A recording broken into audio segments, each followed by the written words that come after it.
Okay so hello everyone again तपाईहरुलाई स्वागत छ हाम्रो यो नयाँ रियाक्सन भिडियोमा एन्ड आजको यस भिडियोमा म रियाक्सन गर्न जाँदै छु पक्कु पाण्डाको यो संघर्ष भन्ने म्युजिकमा। सो लेट्स सी कस्तो हुनेवाला छ। एन्ड युजुअली म चाहिँ हिन्दीमा रियाक्सन भिडियो बनाउने गर्छु र आजको यस भिडियोमा म चाहिँ नेपालीमा बनाउँछु जस्ट बिकज यो सिङ्गर चाहिँ आई मिन यो आर्टिस्ट चाहिँ नेपाली हो and I will also explain in Hindi जता जता त्यो लाइक पर्छ हैन एक्सप्लेन गर्नुपर्ने हुन्छ भने त्यहाँनिर चाहिँ म हिंदी में बोल्छु। सो यस लेट्स सी कैसा होने वाला है सॉन्ग। मुझे लगता है ये मतलब अच्छा ही होने वाला है क्योंकि इसका टाइटल देख सकते हो संघर्ष। और मैं इस आर्टिस्ट को उतना अच्छे से जानता नहीं हूँ और अभी के टाइम पर इस पे 14 के व्यूज़ है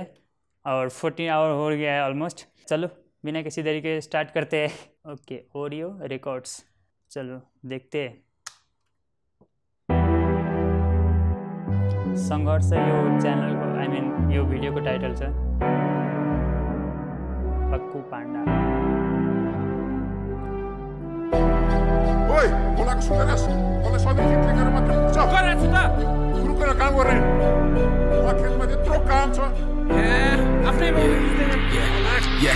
एउटा केटा कथा सुनाउँछु यो धुनबाट सपना चाहिँ छुनी आकाश भन्दा माथि जुनमा छ जिन्दगी काँडा बाच टिप्न खोज्छु फुल मात्र। दामी छ यार म चाहिँ यसलाई किन चिन्थेन के बेटा गाइस दामी छ यार गुरुको काम गर्ने आखिरमा त्यत्रो काम छ आफ्नै म एउटा केटा कथा सुनाउँछु यो धुनबाट सपना चाहिँ छुनी आकाश भन्दा माथि जुनमा छ। एक्चुअली इसका कहने का मतलब है मैं एक लड़का हूँ और मैं अपना सपना मैं दिखाऊंगा एक म्यूजिक वीडियो से धुन से। तो वहाँ देखते दगी काँडा बाच टिप्न खोज्छु फुल मात्र चुकाउन नसक्ने आमाको माया गुणमा छ थाकेको मन हारेको मुटु पीडा बेग्लै आफन्त छन् नहुँदा सबको घिना त्यस्तै आत्तिन्छ मन जब हिँड्छु त्यसको सीमा टेक्दै मरुभूमि छन् रगत र त्यो पसिना बेच्दै सपना हजारौं छ करोडौँले छेप्छ बाटो आफ्नो त परै सपना परिवारकै टेक्न गाह्रो दुई खुट्टा दुईटा नाउमा पार गर्न भो अप्ठ्यारो त्यसैले इच्छा मारी सपना छाडी व्यस्त भएको र सोच्छन् आका छोरा मान्छे आँसु छार्नुहुन्न अर्चन र बाधासँग लड्दा नि हार्नुहुन्न परिवार छ साथमा गलत कदम नि चाल्नुहुन्न चारका दोष पाँचमा मृत्युलाई नि नकार। अहिलेको टाइममा हैन यस्तो भिडियोहरु यस्तो म्युजिकहरु कसैले प्रोड्युस गर्दैन किनभने लाइक अहिलेको टाइममा तपाईले हेर्नुहुन्छ हैन जस्तै लाइक मुख छाडेको हैन अनि डिस्ट्र्याक्ट यताउति टाइपको हैन म्युजिकहरु चाहिँ आइरा हुन्छ अरु आर्टिस्टहरुको यस्तो चाहिँ अलि कमै आउँछ हैन योहरु हेरेर चाहिँ मान्छेहरुले सिक्छ राम्रो कुरा हैन। सो त्यही हो मलाई त एकदम राम्रो लागिरहेछ यो र म यसलाई चिन्दा पनि चिन्दैन अनि यो भिडियोबाट चाहिँ चिन्न थाले है पक्कु पाण्डा भन्ने आर्टिस्ट। सो हेरौँ अगाडि के हुन्छ। तै बोले झुट बोल्छ संसार नै झुटो छ विषालु काँडाहरुले भन्छ मलाई फुल होस् त यथार्थ रिस राख र झुटो बोल्ने मूल होस् त म चाहिँ झुटिन्छु तेरो झुटले हुन्न ठुलो म व्यस्त छ नाकाहरू टोलाउँदै सपना देख्न चाल्दैछु पाइलाहरू पाइलामा शत्रु भेट्छ कथा सुनाउँदै व्यस्त दुनियाँको कलम भई म अदृश्य घाउ आफूलाई पर्दा चाहिँ मलम छैन आँसुको धारा बग्छ पसिना एक मिनेट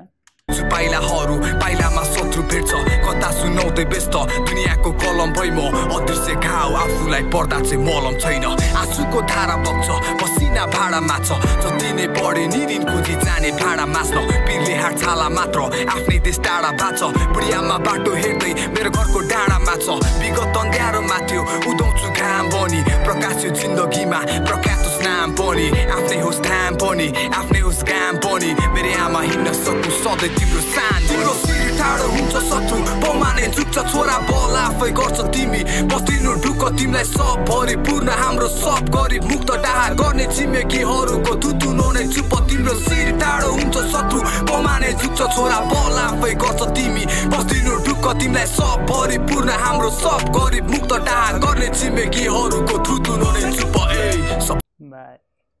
दामी छ यार केटोले दामी लेखेछ। जान स्वार्थी मेरो छुटो थियो सब कुरा मन पुरै दुखी मैले खुसी खोजे सब गुना पैसाको लागि देखि आफ्नै मान्छे शत्रु बा मर्दले गर्व गर्छ धन कमाउन सक्नु मेरो छुटो थियो सब कुरा मन पुरै दुखी मैले खुसी खोजे सब गुना पैसाको लागि देखि आफ्नै मान्छे शत्रु बा everyone can relate this, and me also. Listen again. मैले खुसी खोजे सब गुना पैसाको लागि देखि आफ्नै मान्छे शत्रु बा मर्दले गर्व गर्छ धन कमाउन सक्नुमा बाँधेको हात खुट्टा अब फुकाइहिन्छु 7 गुना दिएको माया आमा फर्काइदिन्छु 7 गुना आफ्नैले छाडी गाथी एक्लै छु भने थाहा हुँदा अब फस्दैन माया प्रेम र टुना मुना जादुमा संसार यो विचित्र म ढोंगीहरुको साथमा हिँडे म पनि त्यस्तै साला धोका भने बातमा बुझे खुसीको बेला सधैँ साथी भाइको साथमा हुन्थे दुःखको बेला सधैँ आमाको नै काखमा रुन्थे माग्छु सबलाई आज गल्तीहरु यो चाहिँ जुन यो राइम जुन छ नि यो चाहिँ अलि एक्लोपन जस्तो एक्लोपन त तपाईले सुन्नु नै भयो होला हैन that is very popular song in Nepal so यो राइम एन्ड के भन्छ यो मेलोडिज त नभनौँ राइम चाहिँ एकदमै लाइक एक्लोपन सङ जस्तै छ है मिल्दोजुल्दो छ है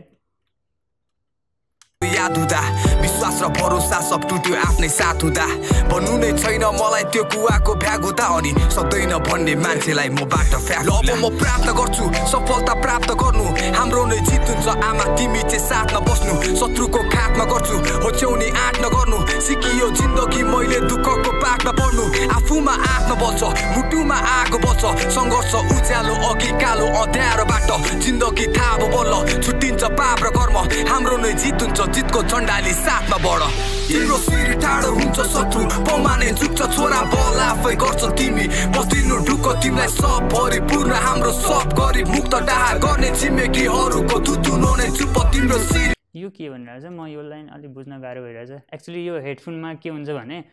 हेडफोनमा चाहिँ जुन बिटहरू हुन्छ नि त्यो चाहिँ अलि भोकललाई तल थिच्दिन्छ के त्यो भएर चाहिँ त्यति ध्यानै जाँदैन के भोकलमा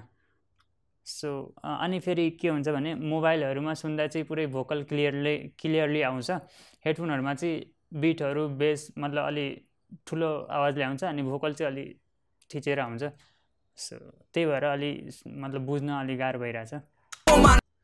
जित हुन्छ जितको झण्डाले साथमा बढ तिम्रो शिर ठाडो हुन्छ शत्रु पमाने झुक्छ छोरा बल आफै गर्छ तिमी बस्दिनु ढुक्क तिमीलाई सब भरिपूर्ण हाम्रो सब गरिब मुक्त डाहा गर्ने छिमेकीहरूको थुथुनो नै चुप तिम्रो शिर ठाडो हुन्छ शत्रु पमाने झुक्छ छोरा बल आफै गर्छ तिमी बस्दिनु ढुक्क तिमीलाई सब भरिपूर्ण हाम्रो सब गरिब मुक्त डाहा गर्ने छिमेकीहरूको थुथुनो नै चुप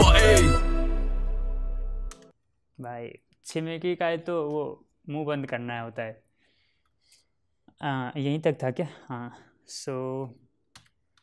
actually I really like this type of song and यो चाहिँ अलि पुरै हुन्छ नि रिलेटेबल नै थियो क्या जुन त्यो पैसावाला सिन थियो नि कता थियो हैन त्यो चाहिँ एकदमै लाइक सबैले रिलेट गर्छ क्या एन्ड यो भिडियोमा चाहिँ I think he is going to like abroad जस्तै कि तपाईहरुले हेर्नु भएको थियो के भन्छ त्रिभुवन एयरपोर्ट सो त्यही हो अहिलेको टाइममा चाहिँ यस्तो गानाहरू कमै मान्छेले ल्याउँछ हैन सो यो यस्तो टाइपको मलाई एकदमै मन पर्ने गर्छ सो अहिले चाहिँ म उहाँलाई लाइक पनि गरिदिन्छु सब्स्क्राइब पनि गरिदिन्छु एन्ड सो यही छ आजको लागि अनि तपाईहरुले मेरो पुरानो रियाक्सन भिडियोहरु हेर्नु भएको छैन भने म चाहिँ यहाँनिर एउटा पिन गरिदिन्छु तपाईहरु गएर हेर्नु होला सो त्यही हो आजको लागि बस यति नै म मिल्छु तपाईहरुसँग फेरि अर्को नयाँ रियाक्सन भिडियोमा तबको लागि बाइ